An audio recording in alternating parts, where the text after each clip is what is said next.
Good morning, everybody. Happy Monday. Hope everyone had a great weekend. It's good to chat with you. We're going to go over everything these kids are learning in the studio this week in the second week of May. So just as our intro, everybody has class this week. There are no funky off days for anybody. We will see you this week in class. I think that's it. Let's dive in. You ready? So in our preschool classes, our Mondays and Tuesday classes, you guys start your May curriculum this week. Thursdays and Fridays, you guys started last week. So you're actually a week ahead. You can see this is a picture from last week's Thursday class in Flat Woods. And they're making these adorable clay pigeons. They read the book, Don't Let the Pigeon Drive the Bus. And then we made these pigeon sculptures out of air dry clay. Monday and Tuesday people, this is what you're doing this week. Thursday and Friday people, you guys are going to be reading Sylvester and the Magic Pebble and doing one of my favorite art activities. So we'll read the book and then we'll take these rocks and put them in the oven and get them nice and warmed up. And so that way when you touch them with a crayon, the wax melts over the top, kind of encasing that rock, and then we'll hit it with some glitter. Then of course it dries, and then your wax is like totally covering the rock, and it's awesome. So we'll make some glittery, sparkly magic rocks, and then these pigeons that we made last week are going to be dry enough that we can paint them. We'll use acrylic paint for that, so make sure you wear your art shirts to class this week. Our multimedia classes, you guys, it's metals month, and so I brought some examples to show you what everybody's learning in metals. Because I talked about what metal tooling, and I thought maybe people don't know what this is. So this is one of our artists playing with the tooling foil, and I brought some as well to show you. So these are little like practice embossed foil medallions. So it's a light, like skinny gauge foil, but heavier than what you would use in your kitchen. So it's a heavier foil than like kitchen foil. It is aluminum. It has like a copper side to it. This one's actually colored with alcohol ink, so is this one. And then it has a silver side. So these were some of the practice ones. Last week, all of our classes made little practice just to kind of get the feel for what it is to stretch and bend and emboss that metal. We work from both sides to make some parts pop out and some parts depress. And then we work on a felt surface, so that way it's got a little bit of give to it. This week, our K1s and our second thirds and our K thirds are going to start on their project. So last week they looked at some of the art of Alexander Calder, and he made these mobiles, like giant mobiles and metal sculptures. And so just to get ideas, and like this week they'll start working on whatever they want to make as their Calder inspired project. Some of them might make a freestanding sculpture. Some of them might make something that looks more like a mobile. So this is, I just pulled this off of the wall. I thought I'd show you. This was a previous class, I don't know, a couple years ago maybe, but you can see the foil. Oops, gotta get it so it's not, the foil is embossed with the texture. It's got all these little punched metal parts and beads and wire. Here's another really great example. I don't know if you'll be able to see it because it is a lot of greens, but okay. So there's some examples of metal mobiles. If they're making a freestanding sculpture, if their vision is something that stands up, we do have the same clay that our preschool classes are using, that air dry clay, the same stuff we used in October, for them to use as a base, just to add a little weight to it so that helps out the gravity a little bit. Now, our multimedia classes, fourth and fifth in homeschool, are making also metal, but their subject matter are beetles or bugs. So last week they did that same kind of just playing with the metal and learning how to emboss it. And this week they'll actually start creating their bugs. We did look at some photo references of bugs and beetles. You can see his little leg fell off when I got him out of the closet, but this was one of our instructors just kind of playing through the project. So you can see the beetle has an embossed texture to it. You can also see how it's dimensional, and that's done by, from the reverse side, you use an embossing tool to stretch that metal so that it becomes kind of this not concave, convex surface. And then of course the metal details. Here's another one that hasn't been put into the maps but let's see. Oh, and he's green. Sorry. He's kind of fun though, right? Maybe if I put him on my hand. So his legs aren't attached to him because like we'll make those out of wire. That's easier than trying to cut little legs out of tooling foil. But you can see how he's like his little body parts kind of pop out. And they have different dimensions going on there. They also have color. So the color is added either using Sharpie markers or alcohol inks. So it's really important when we get to the coloring stage. Most people will not get to coloring this week, but when we get to the coloring stage, that our kids are wearing like art clothes, because Sharpie markers obviously are not washable. And alcohol inks are essentially liquid Sharpies. And so they're even more not washable. 6th, 7th, and 8th, 12th. I couldn't find any pictures from these classes this last week. So, but I did bring an example. I did find my mandala from last year. So this is their project. So theirs is a circular repeating design, something radial that repeats. And it is a mandala. And you can see all the different dimensional embossing that happens. So like this little section right here is depressed down. I can set my finger in it. And then these little circles that go around kind of, well, I can't do it with my finger, that go around, those are sticking out. So lots of great dimension going on here, lots of texture, lots of pattern. So this is the mandala design.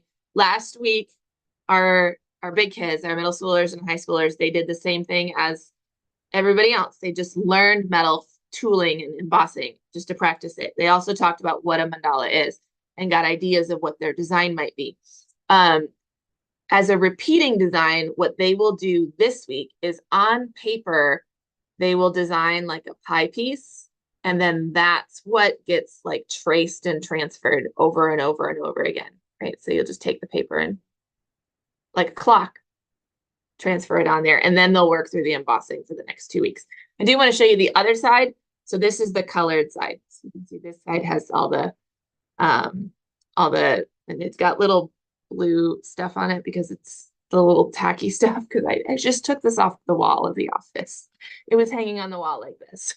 So, but they'll have the option of coloring it or leaving it silver. You can color the copper side, which is what this is, or you can color the silver side. It's totally up to them. Theirs is going to be mounted on a cardboard.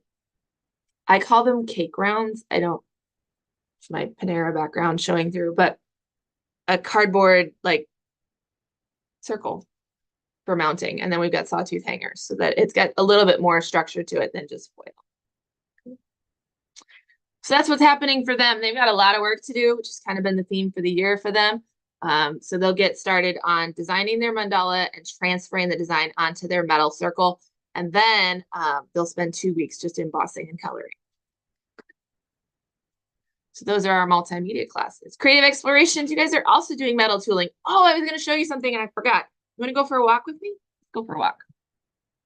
Come on. Totally meant to get this out of the closet, you guys. I knew I forgot something. So they've had fun doing their metal embossing as well. Had tooling supplies out, wire work out. We've had our art history focus, which is Calder, welcome to our closet. But I'm gonna grab these kinetic sculptures down here. In a box down there. Pardon me while I reach down here and see if I can grab kinetic sculptures. I just assume they're down here. There they are. Maybe. All right. I got them. Now we're gonna go play. I'll show you one of the stations we've had up for creative explorations. Here we go. Heading back. I'm all by my lonesome here right now in Liberty. Okay. You stay right there. All right, now. So kinetic just simply means that it moves on its own, right? A moving sculpture. So we've got these wood bases we've got wire.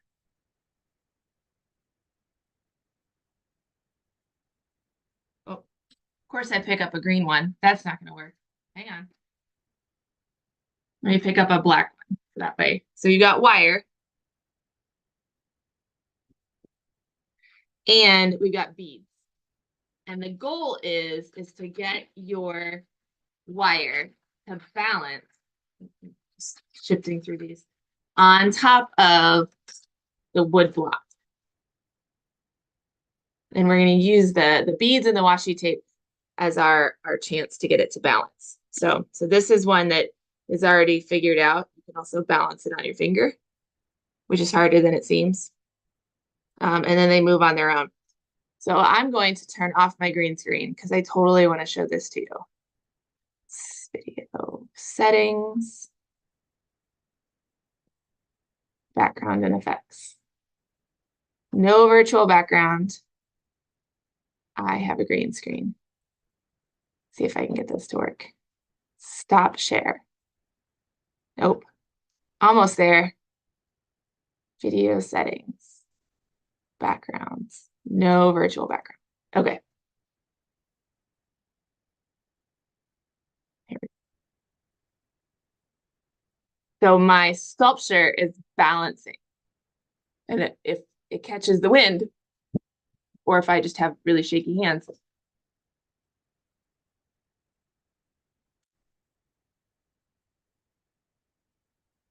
so there's one. Let's do another one. Another one.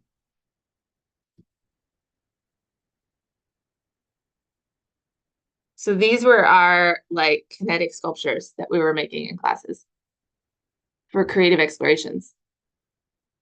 Are those cool? It's harder than it seems to get the wire to balance on the block because it doesn't just balance. It has to have weight.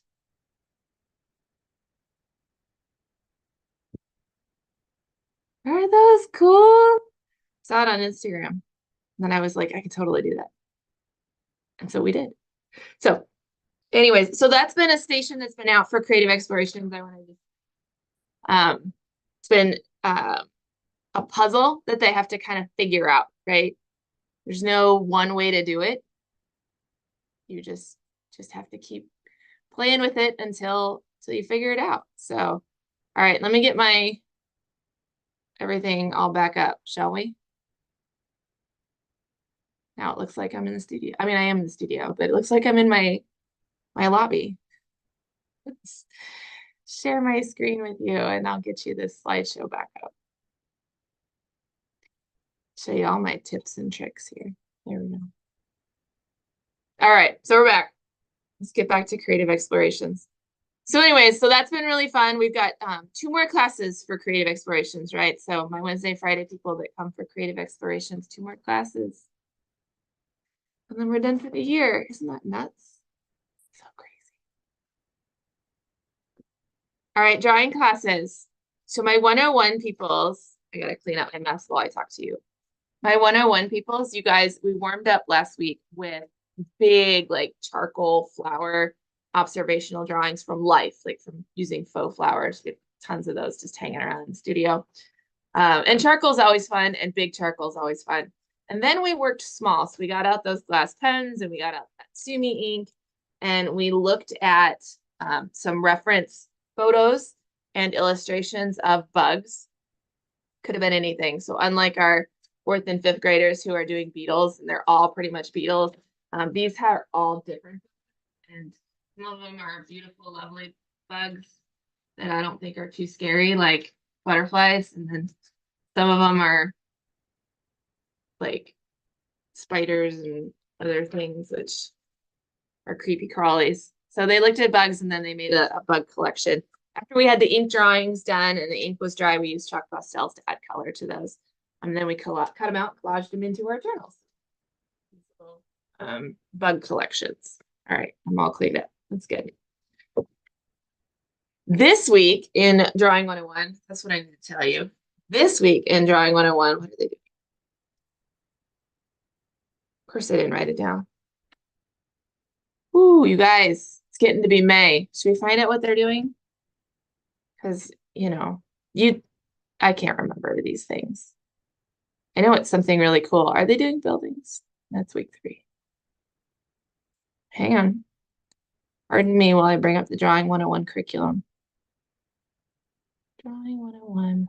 Yep, roads and buildings. I was right. So they get to go outside and draw roads and buildings if the weather's permitting us. We have both of our studios are in like strip centers, and so lots of really great straight lines, lots of opportunities to talk about perspective and vanishing points. So we'll do that. If we can't go outside, it's okay. We've got photographs of roads and buildings that we can draw as well. Drawing 102 classes. So this is a comic class. My 102 comic and cartoon classes are making comic books. So I brought some books to show you kind of what they've got going on. So these books, Miss Grace makes the books, and they're made out of this big sheets of paper. We have a saddle stapler that will staple the pages together. They don't actually draw in the book. Oh wait, they are stapled together. There you go. They don't actually draw in the books because that kind of tends to freak people out. So we draw on pages, and then those are, once they're finalized, they are glued onto the book pages, right? That way, if you mess up, we're just out a piece of drawing paper. Okay. So they've been working on their comics. You can see we've got like a cover. We got characters and telling a story, just trying to put it all together. There's a really great example. Most of them, it looks like we are trying to get all our pages pencil drawn. So that way we can spend time doing inking and coloring. It's usually the goal. So here's another good example. And it just, whoa. Got to keep all the pages together.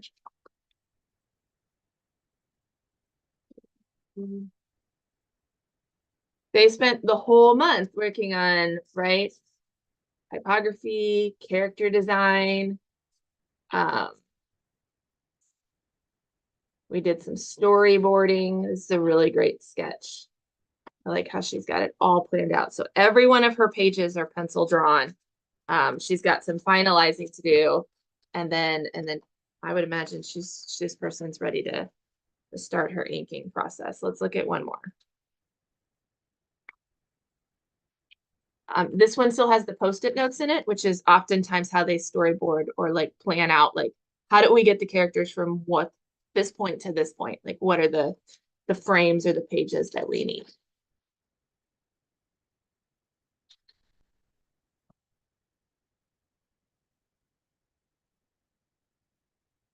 Love some of them get really creative with how they divide up their different panels, right? So good stuff going on there. So I will continue to show these to you so you can see what kind of how their books progress, but lots of good stuff happening in the comic class. I'm excited to see what they can do. All right, Drawing 102 Advanced Realistic. You guys, they did trees last week, and some of the classes really lucked out and had some amazing weather and got to go outside and look at trees. And some of them, like the Liberty class on Tuesday, they sat inside and looked out the window because it was not nice out there. But we did have photographs of trees, so they can work from that. And then they did those with colored pencils. Next, like this week, our 102s, you guys, for Advanced Realistic, they're going to do buildings. So they're the same as the 101s and doing like a perspective lesson, some ruler work. Well, if we can, we'll go outside. If we can't, we get pictures.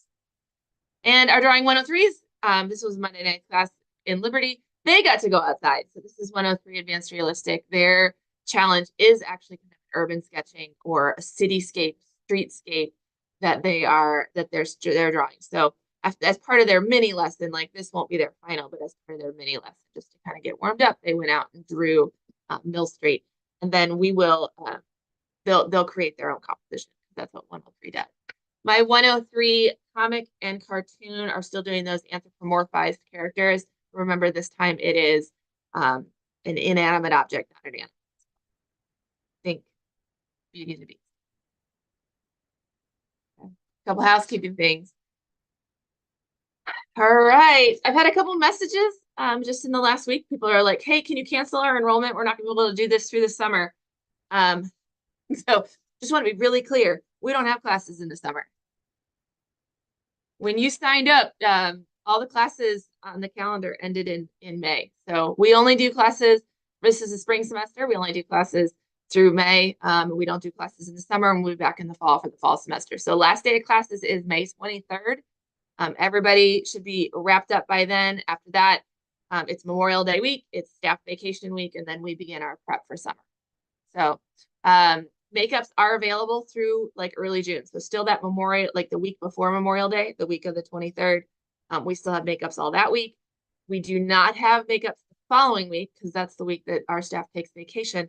And then we have weeks, we have the week after that, that first week, full week of June, we also have makeups that week.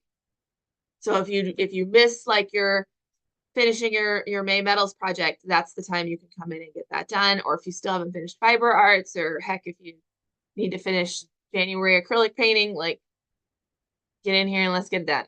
Okay. And then fall enrollment does open August 1st. So if you go to the website under art classes, it's already talking about fall, talking about Studio Club. There's a place where you can sign up for notifications. There's we don't send a ton of emails about classes. We will send one in July, first part of July, to tell you what the schedule is, because that's when we publish it. So usually, right, July 4th is when I get some website stuff done. So I'll get like the schedule for both studios, so you can see like when our class is meeting. We'll get that done. We'll get the price point. I've had some people ask about what the tuition rates are going to be. And so we'll have that published. We don't usually have teacher schedules done by then, but we will have at least the schedule looked at, like for you guys to start planning out your fall. Registration doesn't start then, it's just for planning purposes. So you can kind of pick out your top classes. You can also start having conversations with us about like what class might be best for your kiddo. Okay.